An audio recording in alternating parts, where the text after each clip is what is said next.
Don't go in there. The voice sharp, desperate cut through the warm Georgia air just as Charles Whitman reached for the front door of his Buckhead estate. His fingers hovered inches from the polished brass handle when he turned, startled. A small boy was sprinting barefoot across the stone driveway. He couldn't have been older than 7. His shirt was torn, his pants streaked with mud and engine grease. A yellow wool hat, sun-bleached and frayed, clung to his head as he ran, waving both arms in the air like warning flags. Charles stepped back. What the hell? The boy stopped at the foot of the porch, panting hard. His dark brown eyes were wide, frightened, locked on Charles with the intensity of someone who had nothing to lose. Please, mister, he gasped, trying to catch his breath. Don't open the door. There's something in your house. Something bad. Charles stiffened. His first instinct was skepticism. His second was to summon security. But something in the boy's voice, the trembling urgency, the way he seemed genuinely terrified held him. You're trespassing, Charles said, his voice cold and measured. Who are you? The boy clutched the hem of his shirt, swallowed hard. Isaiah. I sleep. Near your trash bins. Behind the hydrangeas. He motioned toward the edge of the estate where the privacy fence dipped behind a row of shrubbery. Charles's brow furrowed. What are you talking about? What's in my house? Isaiah looked over his shoulder, as if making sure no one else had followed him. Then he whispered, 2 men. Last night. They broke in. I saw them from where I was hiding. One of them had tools. They messed with something under the counter in your kitchen. They were talking about the air. Charles's stomach tightened. What do you mean, the air? Isaiah's voice dropped lower. He said, let's see if a rich man can breathe money. Then they left. I waited all night for you to come back. Charles didn't move. He suddenly felt the hair rise on the back of his neck. Not fear yet, but a deep, gnawing unease. He took out his phone and called 911. State your emergency? The dispatcher asked. There's been a possible break-in. I need fire and police at my home. There may be a gas leak. Within minutes, the estate was crawling with responders. The fire chief, a stocky man with gray hair and a no-nonsense voice, walked out of the house with his helmet under his arm. You were lucky, Mr. Whitman, he said. There was a slow leak from one of your gas lines. Someone had tampered with the valve behind the main stove. It wasn't visible from the outside. Charles's jaw tightened. Was it enough to cause an explosion? The chief shook his head. No explosion. But had you walked inside and stayed for more than a few minutes, the concentration in the air would have been lethal. Most folks pass out before they realize what's happening. If you'd locked the door behind you. He didn't finish the sentence. He didn't need to. Charles turned and looked at the small boy sitting silently on the edge of the marble steps, his yellow hat balled up in his hands, his shoulders trembling. The memory hit him like a punch. A similar boy, gaunt and scared, slumped against a brick wall in an alley downtown. That had been his younger brother, Brandon, 12 years ago. Charles hadn't reached out. Brandon had died alone 2 weeks later. He stepped over and crouched beside Isaiah. The boy tensed but didn't move. Why'd you warn me? Charles asked softly. You could have just walked away. Isaiah shrugged, still not meeting his eyes. I saw your picture once, in a paper.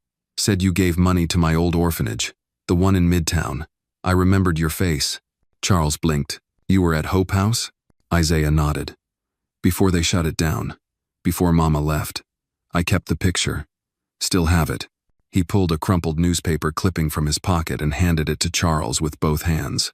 There he was, Charles Whitman, 3 years younger, standing stiffly in front of a check the size of a door, smiling beside a director whose name he no longer recalled. The headline read, Tech Mogul Donates to Youth Shelter, amid public backlash. It had been a PR stunt, a temporary fix to a bruised reputation. Charles looked down at Isaiah again. Are you hungry? The boy gave the faintest nod. Come inside, Charles said. Let's get you something to eat. Isaiah's voice shook. There's no more gas, right? No, Charles replied. They turned it off. Isaiah hesitated, then stood. His yellow hat drooped in his hand as he followed Charles through the door. What they didn't see, what no one could, was the invisible line they'd just crossed. From 2 strangers divided by everything, to 2 souls breathing the same air of second chances.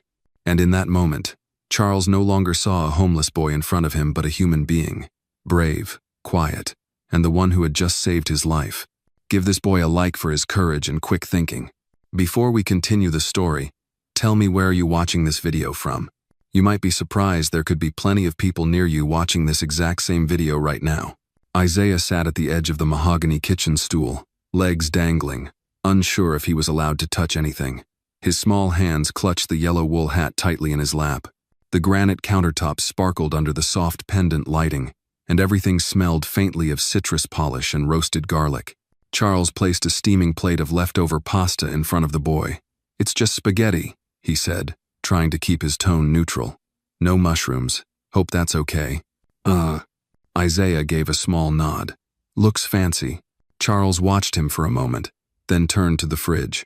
He pulled out a bottle of spring water and set it next to the plate.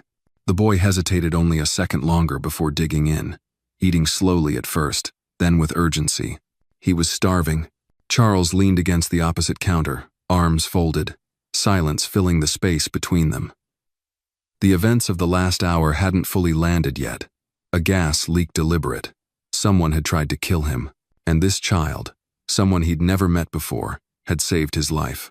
"But why? You really used to live at Hope House?" Charles asked gently. Isaiah paused, sauce on his chin. "Yeah, when I was little, Mama dropped me off there when she couldn't pay rent. Said she'd come back once she got work." Charles waited. Isaiah didn't continue. "Did she?" he asked softly. Isaiah shook his head and went back to eating. "They tried to put me in foster care. I ran." Charles felt something twist in his chest. "How long have you been on your own?" "I don't know," the boy murmured. "Couple months maybe. I sleep in places nobody looks." The boy's voice was matter-of-fact, like he was talking about the weather. Charles thought of his own childhood-gated communities, private schools, a driver who picked him up in a town car. He'd never once gone hungry, never had to fear falling asleep in the wrong alley. And yet, he had failed his brother. Brandon had spiraled out of control before anyone in the family could or would intervene.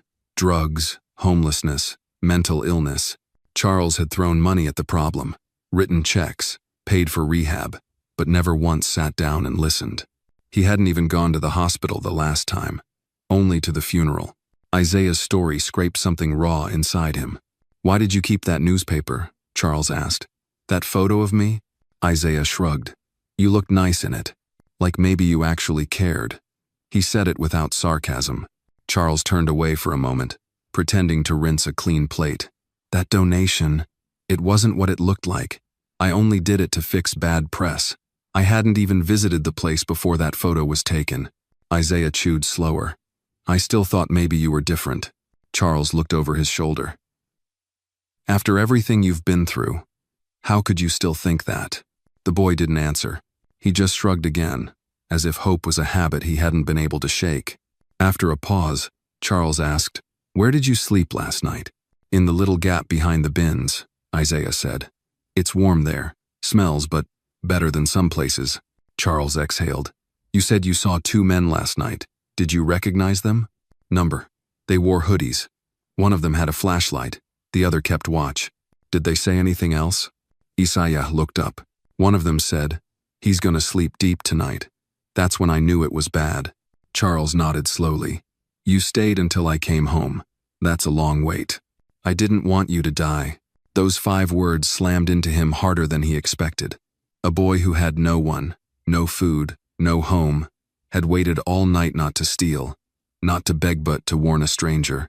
Charles cleared his throat. "You're not going back out there tonight." Isaiah froze. "You mean I can stay?"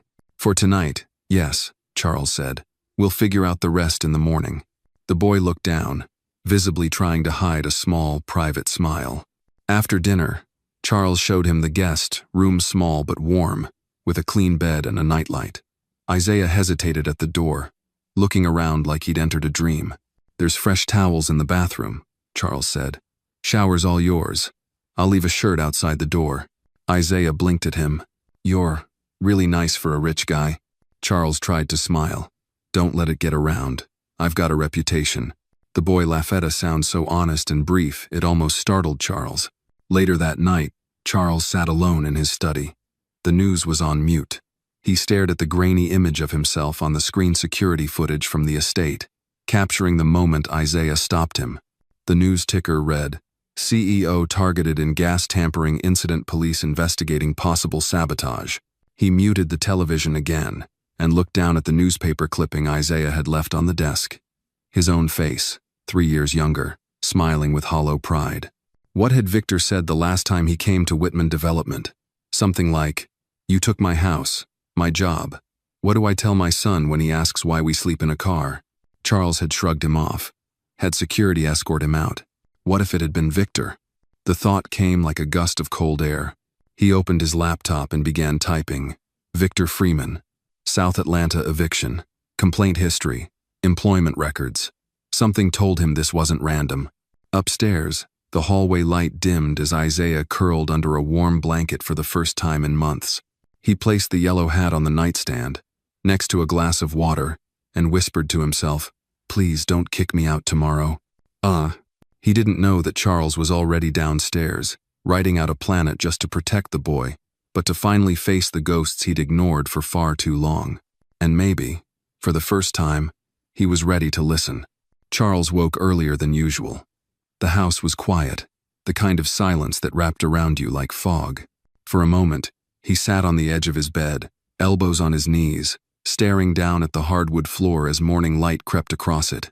Something felt different today. Not just the near death from gas poisoning. Not even the boy sleeping upstairs. It was something heavier, something awakening. By the time he'd showered and thrown on a navy flannel shirt and jeans, the smell of toast was already drifting from the kitchen. That stopped him cold. He never used the toaster. No one did. His housekeeper didn't arrive until noon. He walked downstairs cautiously. Isaiah stood by the kitchen counter, awkwardly buttering toast with a plastic knife. His shirt, 2 sizes too big, hung off his frame like drapes. He'd folded up the sleeves, but one side still flopped over his hand. Charles recognized the shirt. It had belonged to Brandon. Isaiah turned. "Morning." Charles raised an eyebrow. "Didn't expect you to be up this early." "I was hungry," Isaiah said simply. "And you said I could stay, so I figured I could make toast and not get in trouble." "You figured right." "I'm in." The boy relaxed a little and placed an extra slice on a small plate. "Want some?" Charles hesitated, then nodded. "Sure." They sat together at the island counter, eating in silence. For a moment, it felt like something out of a memory. Charles never had a quiet morning. A simple meal, the absence of performance. After breakfast, Charles leaned back in his stool. "I want to ask you something serious, Isaiah." The boy stopped chewing. "Those 2 men, if I show you some photos, do you think you could recognize them?" Isaiah looked unsure. "Maybe. I didn't see much. One of them had a scar near his eye, and he walked with a little limp." Charles's heart skipped. That was more detail than he expected. "I might have a name," he said. "Victor Freeman. Does that mean anything to you?" Isaiah frowned, thinking. Number, but one of them said something like, "He owes me his life." Charles leaned forward, the words cutting sharper than intended. "Are you sure?" Isaiah nodded slowly. They said it while laughing. One of them had a deep voice, like a smoker. Charles pushed away from the counter. He went into his office and returned with his laptop. "I need you to look at something." He opened a file and scrolled to an archived report from over a year ago. On the screen, a protest photo outside Whitman Development, grainy, but clear enough. Signs, angry faces, and in the center a man with a sunburned neck and a scar just below his right eye. Isaiah pointed. "That's him." Charles stared. Victor Freeman. He'd come to their office once, yelling, desperate. Charles hadn't even met him in person. His assistant had called security. The incident had been buried with legal paperwork and silence. But the man hadn't forgotten. Charles closed the laptop. Isaiah watched him. "You okay?" "No," Charles admitted. "I was supposed to help people. I thought building condos meant progress, but maybe all I built were tombstones with marble countertops." Isaiah didn't quite understand the metaphor, but he could feel the weight in Charles's voice. Later that morning, Charles made a call to a retired investigator he'd used once during a corporate merger. "I need to know everything about a man named Victor Freeman," he said. "Background, last known address, anything he's filed against Whitman Development in the past 5 years. Give me a few hours," the man said. Charles hung up and turned to Isaiah. "Let's go for a drive."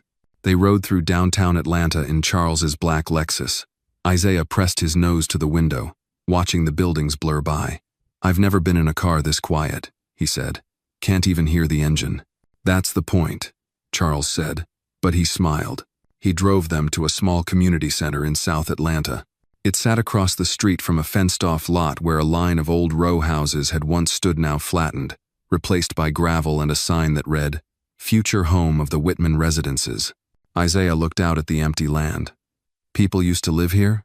"Yes," Charles replied. "A lot of families, including Victor Freeman." "What happened to them?" "I happened." Isaiah looked up, confused. Charles took a breath. "We bought the land.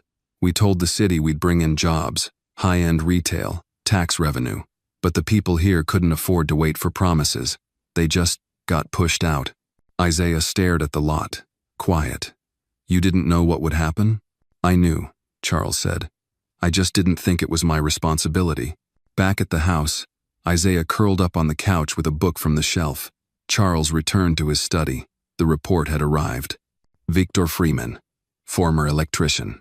Single father, evicted 16 months ago. Filed, 2 appeals, both denied. Last known address, car registered in his name, impounded 3 weeks ago. No known relatives. No current employment. And a sealed complaint to Whitman Development from over a year ago. Subject line: wrongful displacement. Request for restitution. It had never reached Charles. Marked as non-urgent, then archived. He stared at it, jaw clenched. The intercom crackled. Isaiah's voice came through timidly. "Mr. Whitman?" "Yes? I think I left my hat in the guest room. Is it okay if I go get it?" Charles smiled faintly. "Of course." As the line clicked off, Charles sat back, rubbing his temples. He had nearly died because someone wanted revenge, but he had lived because a child remembered a photo one taken for show. Maybe it was time he did something real. For Isaiah. For Brandon. For all the people he hadn't seen until now. By the time evening rolled in, Charles Whitman sat in his study surrounded by files he had never read before, boxes labeled community response, eviction claims, displacement hearings. They had collected dust in a basement storage unit, tucked away under the pretense of handled. But they weren't. They were ignored, buried, sanitized for the quarterly reports. He flipped open another folder. Freeman. Victor. Inside was a printed copy of the sealed letter Victor had sent. It wasn't angry, it was pleading. 2 pages written in tidy handwriting, scanned from a public library. Charles read every word. "My son is 9. He still asks why we had to sleep in the car. I tell him it's temporary. I tell him men like you don't mean harm. Please don't make me a liar." Charles rubbed the bridge of his nose. He remembered the headline they'd spun when the last row houses were cleared. "Revitalization project will bring jobs to the South Side." He had believed it then, or told himself he did. Downstairs, Isaiah's voice broke through the fog of memory. The boy was humming, softly, off-key. Charles stood and walked out of the study. He found Isaiah curled up in a corner of the sunroom, flipping through a book of maps. "You like geography?" Charles asked. Isaiah shrugged. "I like places. Places where things are better than here." Charles sat in the armchair across from him. "What do you mean by better?" "I don't know. Places where moms don't disappear, where people don't pretend they don't see you when you sleep on a bench." Charles was quiet for a beat. "You shouldn't have had to know that kind of world." Isaiah glanced up. "But I do." A long silence passed between them. Charles finally spoke. "I owe a lot of people an apology, Isaiah. And maybe more than that." Isaiah closed the book. "You trying to fix it?" "I think I need to." He hesitated, then reached into his shirt pocket and pulled out a worn photo. Brandon. His brother, younger, wild smile, eyes full of defiance and pain. "This is my brother," Charles said. "He was on the street too. I didn't help him in time." Isaiah looked at the picture, then at Charles. "Is that why you didn't walk away from me?" Charles nodded. "That's exactly why." The next morning, Charles called his attorney. "I want to find Victor Freeman, not to press charges, to understand." "Charles, that's highly irregular." "Do it anyway." He then contacted Miss Kelly, a social worker he vaguely remembered from the Hope House fundraiser. "I need records," he said. "Children placed in the system. transfers, especially one named Isaiah. She was surprised but agreed to meet. That afternoon, Charles and Isaiah drove to Midtown. Kelly greeted them in her modest office lined with children's drawings and faded motivational posters. "Isaiah," she said softly, bending down. "You've grown." The boy looked surprised. "You remember me?" She smiled gently. "We all remember the quiet ones." Charles sat opposite her as she retrieved a thick manila folder. Isaiah was placed with 3 different foster homes after his mother left, she explained. He ran from the last one. That was nearly 9 months ago. Charles looked at Isaiah. "Why'd you run?" "They didn't talk to me. Just fed me. Made me sleep in a room with peeling paint and a lock on the outside." Kelly nodded solemnly. "Unfortunately, not uncommon." Charles took a breath. "I'd like to petition for temporary guardianship." Kelly blinked. "That's a big step. I don't care. He saved my life. I won't let him disappear again." She looked between the two of them. "We'll need a home study. Background check. You know the drill. Start it today," Charles said. On the ride home, Isaiah was unusually quiet. Charles glanced at him. "You okay? You want me to stay?" "Yes, for as long as you want." Isaiah looked out the window. "Even if I don't belong in houses like yours?" Charles kept his eyes on the road. "You belong where someone sees you." That night, while Isaiah slept, Charles received a call from his investigator. "We found Victor. He's in Decatur, staying with a former coworker. Seems unstable. Lost custody of his son a year ago." Charles didn't hesitate. "Send me the address." The next morning, he went alone. The house was modest, worn down, front porch sagging from age. A man sat on the steps, smoking, scar on his cheek, eyes tired, hardened by years of disappointment. Victor Freeman. Charles stepped forward. "Mr. Freeman." Victor stood slowly. "You're a long way from your mansion, Whitman. I came to talk. You came to ease your conscience." "Maybe," Charles said. "But mostly I came to say you were right." Victor squinted at him. "You think words fix eviction? Think that brings back the nights in the car? Number. But I'm not here for a headline." Victor took a long drag. "You stole my home, my dignity. My son doesn't even trust me anymore. He says I look like a ghost." Charles stepped closer. "I never read your letter. Not until yesterday. If I had." "You didn't." Victor's voice rose. "You had time. You had people. But you didn't care. So why care now?" Charles didn't flinch. "Because someone like my brother died on the street. Because a little boy named Isaiah waited 12 hours just to keep me alive. Because I can't live with what I ignored anymore." Victor stared at him, jaw clenched. Then, slowly, he sat back down. "You got 10 minutes. And in that fragile space of silence, 2 men who had everything and one who had lost it all began to talk, not as CEO and victim, but as fathers, as men who had both failed, and maybe, just maybe, wanted to find a way back from that failure, together. Victor didn't say much during those first few minutes. He just stared at the cracked concrete under his feet, flicking ash from his cigarette into the weeds growing through the steps. Charles sat beside him, hands folded, trying not to let the weight of guilt collapse the fragile moment between them. "I begged your people," Victor finally said, voice rough from smoke and years of bitterness. "I begged them for a meeting. For mercy. For anything. My kid was coughing blood from mold in that house, and they told me I'd be relocated. You know what that meant? A deadline and a lock change." Charles said nothing.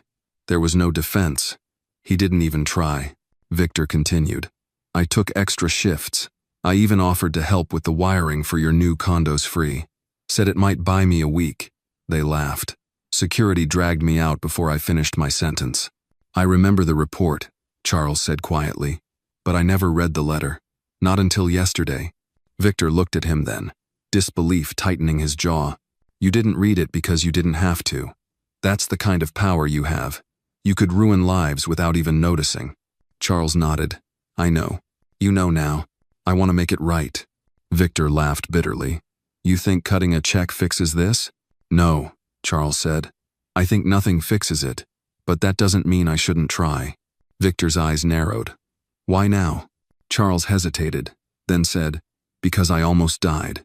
And the only reason I didn't, was a boy sleeping behind my trash cans. A boy who kept a newspaper photo of me because he thought I looked kind in it. I can't explain why that changes everything. It just does. Victor looked away, silent again. Charles reached into his coat and pulled out a folded paper. I'm opening a fund. Not just money, housing, job training, legal support. I want your input. I want your voice in this. Real input. Not performative. No cameras. Victor took the paper but didn't unfold it. He stared at it like it might bite him. My son, he said, his voice lower now. He's in foster care. Won't talk to me. Thinks I'm a failure. Charles's eyes softened. Then maybe we start there. Victor's fingers clenched the paper. You gonna help me get him back? If that's what you want, yes. Victor studied him again. Then, slowly, he nodded. You get one shot. That's all I need. As Charles walked back to his car, something shifted in the air around him. It wasn't absolution. It was weight, the beginning of penance. That evening, back at the house, Isaiah was in the backyard, barefoot on the grass, tracing shapes in the dirt with a stick. Charles watched him from the patio, sipping coffee. How was your meeting? Isaiah asked without looking up. Hard, Charles replied, but important. Isaiah nodded. He mad at you? He should be. But he listened? He did. Isaiah stabbed the stick into the ground and walked over. You gonna help him now? Charles nodded. Him, his son, others like them. Isaiah sat on the patio step. Good. That's what heroes do. Charles smiled faintly. I don't think I'm a hero, Isaiah. The boy leaned against him. You're trying. That counts. The next morning, Charles met with Miss Kelly again. This time, he brought Isaiah and handed over completed forms for emergency guardianship. We fast-tracked the background check, Kelly said. I've never seen someone move this quickly, especially someone in your position. Charles shrugged. Positions change. Isaiah clutched the yellow hat in his lap like a security blanket. When the papers were signed, Kelly handed Charles a temporary certificate. The boy looked up at him, wide-eyed. What does that mean? He asked. Charles crouched down. It means you're not just a guest anymore. Isaiah blinked hard, then threw his arms around Charles's neck. They left the office in silence, the air between them fuller than words. That afternoon, Charles called a press conference not at the city hall or the company's glass tower downtown, but on the vacant lot in South Atlanta where the old homes used to stand. He wore no suit, no tie, just jeans, rolled sleeves, and a voice that shook only once. We built these condos to raise the skyline, he began, but we lowered the dignity of the people who lived here before. That's on me. Cameras clicked, reporters scribbled, and across the street, Victor stood with his arms crossed, watching.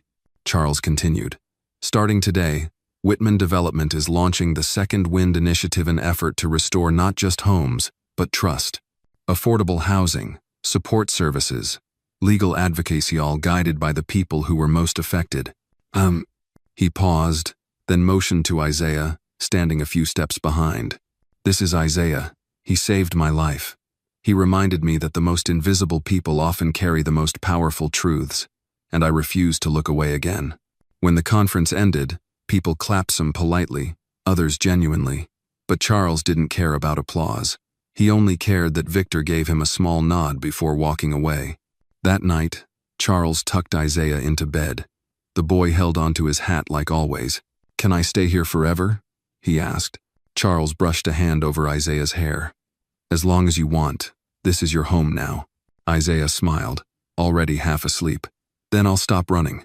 Charles sat beside the bed for a long time after that, watching the boy breathe, listening to the stillness of a house that had once felt so empty, now filled with something he hadn't known he needed, purpose. Tomorrow, there would be lawyers, contractors, endless meetings. But tonight, there was only this moment, quiet, complete, and for the first time in years, Charles Whitman didn't feel like a man running from ghosts. He felt like someone who had started to earn forgiveness own breath, one step, one promise at a time. 3 days later, the early morning sunlight poured through the tall windows of Charles Whitman's estate, casting golden lines across the marble floor. The house had never been so full of motion contractors coming in for inspection reports, new staff orientation packets on the kitchen table, and emails flooding Charles's inbox from non-profit partners eager to collaborate on the Second Wind initiative. Isaiah sat at the island counter with a glass of orange juice and a half-eaten banana, watching Charles pace the living room in jeans and a black sweater, phone to his ear. Yes, I want those units rent, controlled, permanently. No exceptions, Charles said sharply. He paused to listen. No, I don't care about profit margins.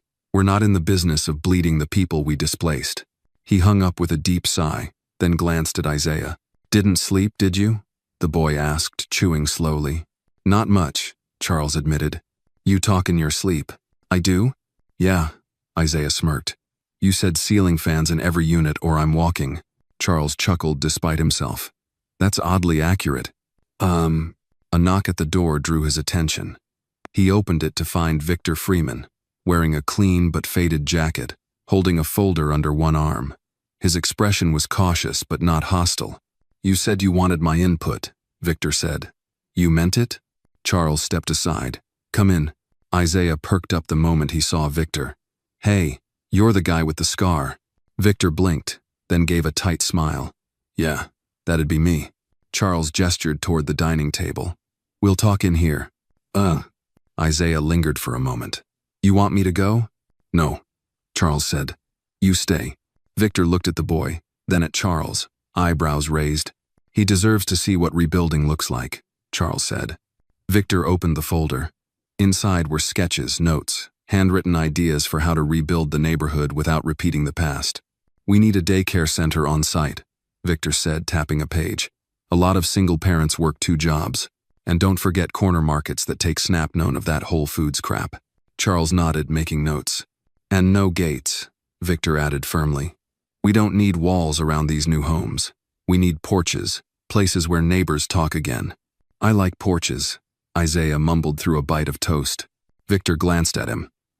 Me too, kid. They worked through the folder, line by line, hour by hour, and when they finished, Charles stood and extended his hand. Let's build it your way.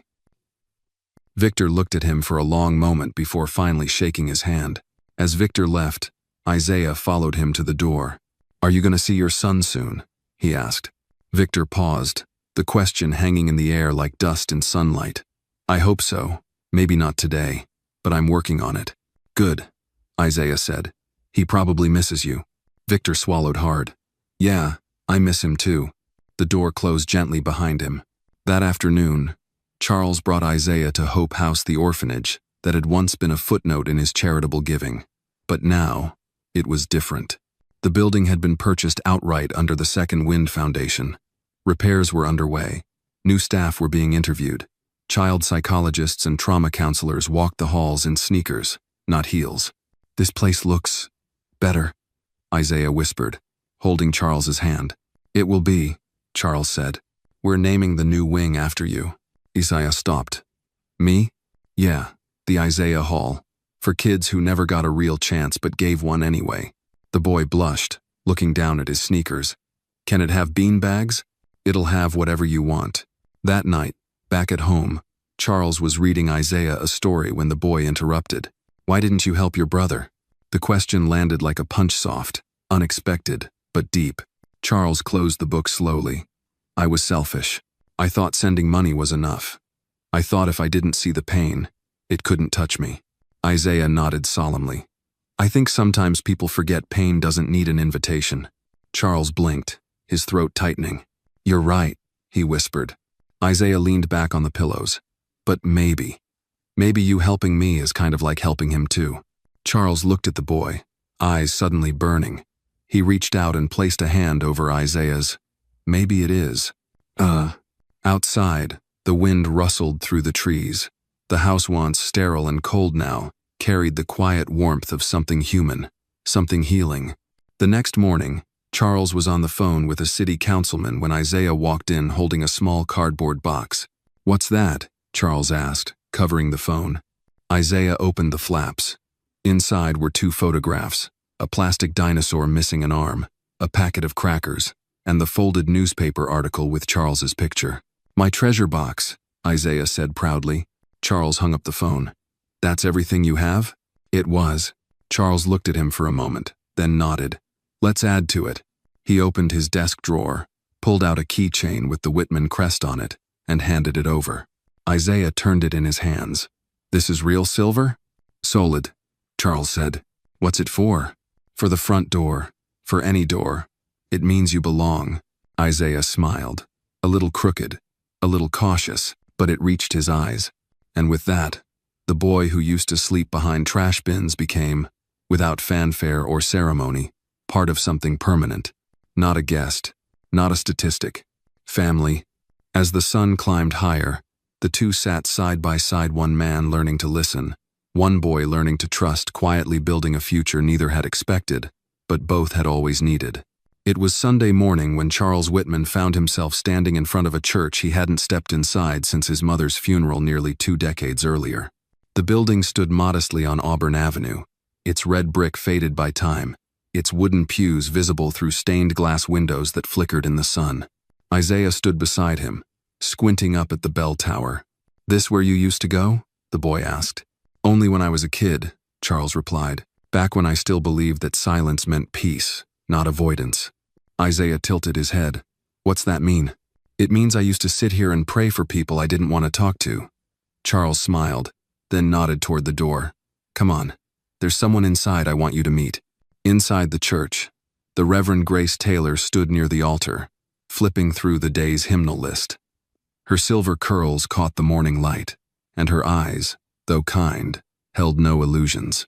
She'd known Charles since he was a boy, known Brandon too, and she'd been the last person to visit him before the overdose.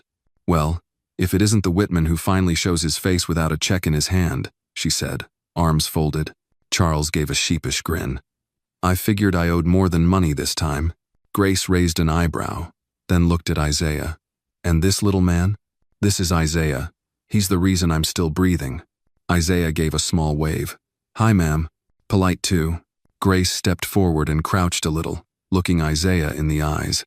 You've got good instincts. Don't let the world steal them. Isaiah nodded, not quite sure what to say.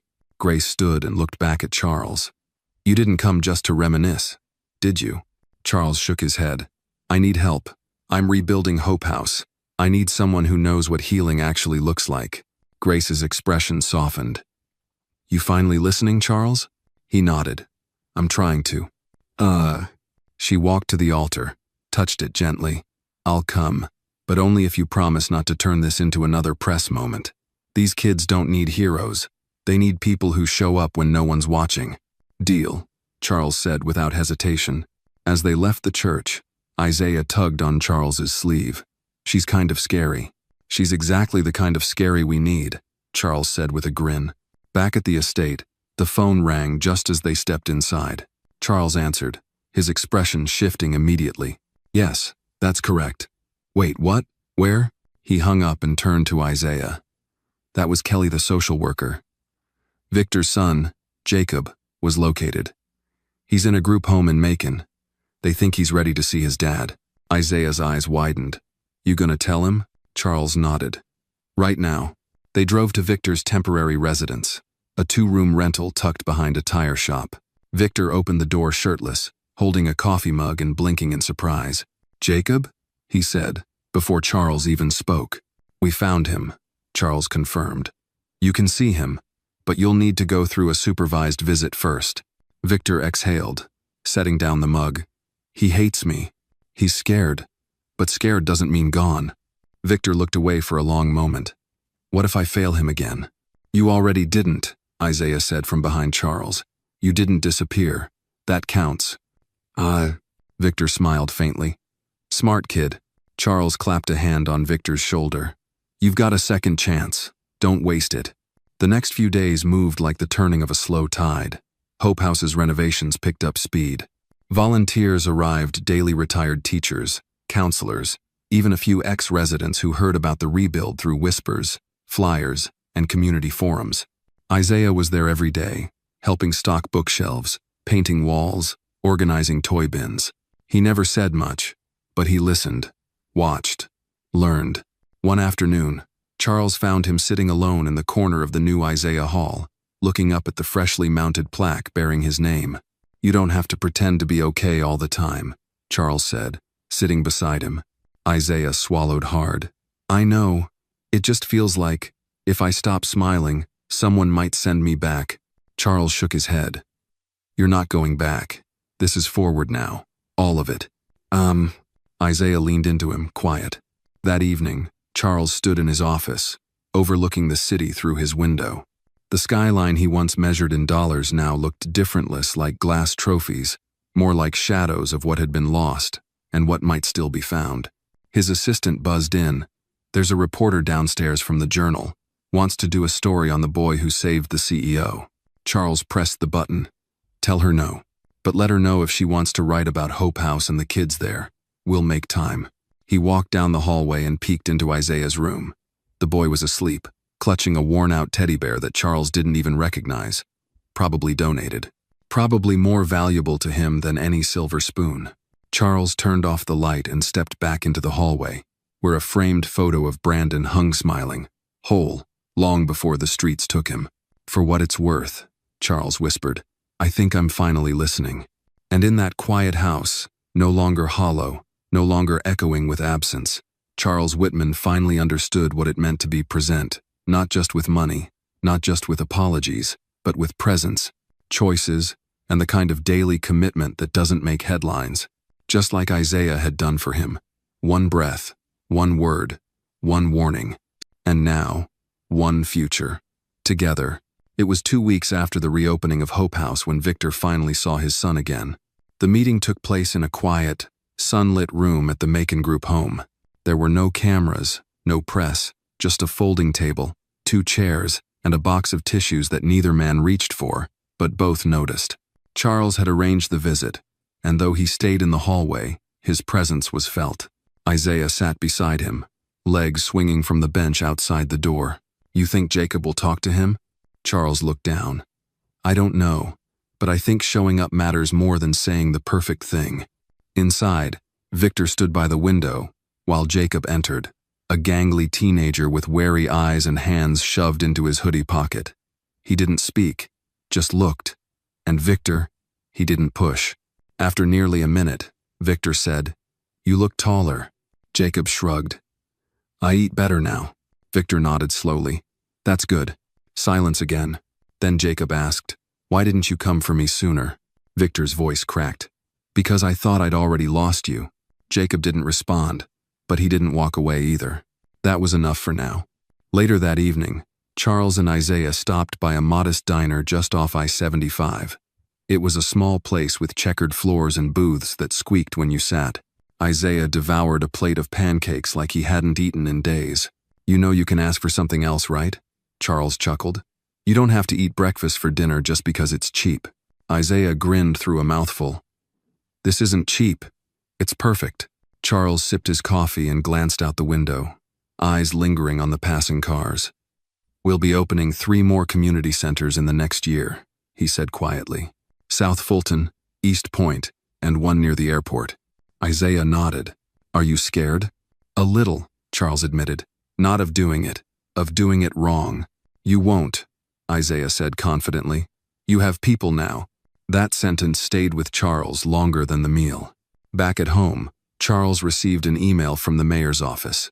They wanted to recognize his work with the community in an upcoming civic award ceremony. He stared at the screen, fingers poised over the keyboard, then closed the laptop without replying. Instead, he walked down the hallway to Isaiah's room.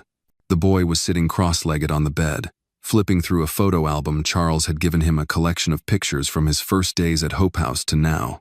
Who's this? Isaiah asked, pointing to a picture of a younger Charles, arms around a boy that clearly wasn't Isaiah.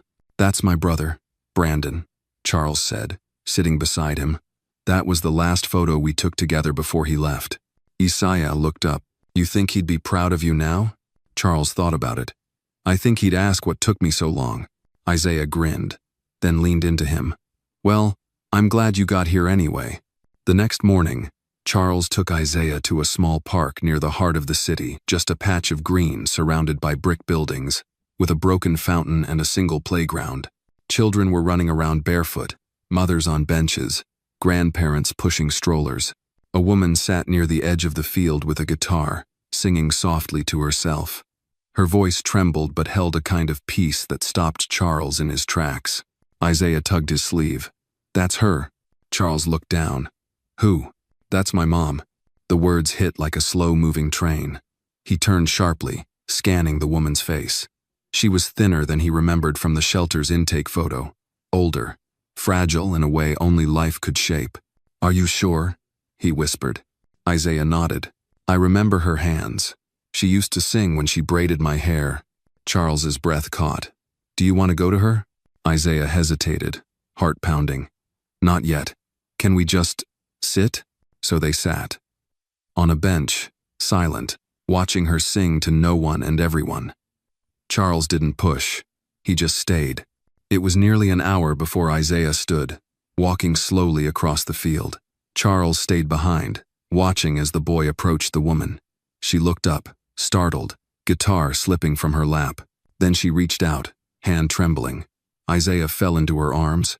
No words could be heard from where Charles sat, but he saw everything in the way her shoulders shook, in the way Isaiah buried his face against her neck like he was 4 years old again. When Isaiah returned, tears fresh but eyes bright, Charles didn't ask anything. "She's been clean 6 months," Isaiah whispered. "She didn't come back because she thought she'd ruin me." Charles nodded. "Do you want to see her again?"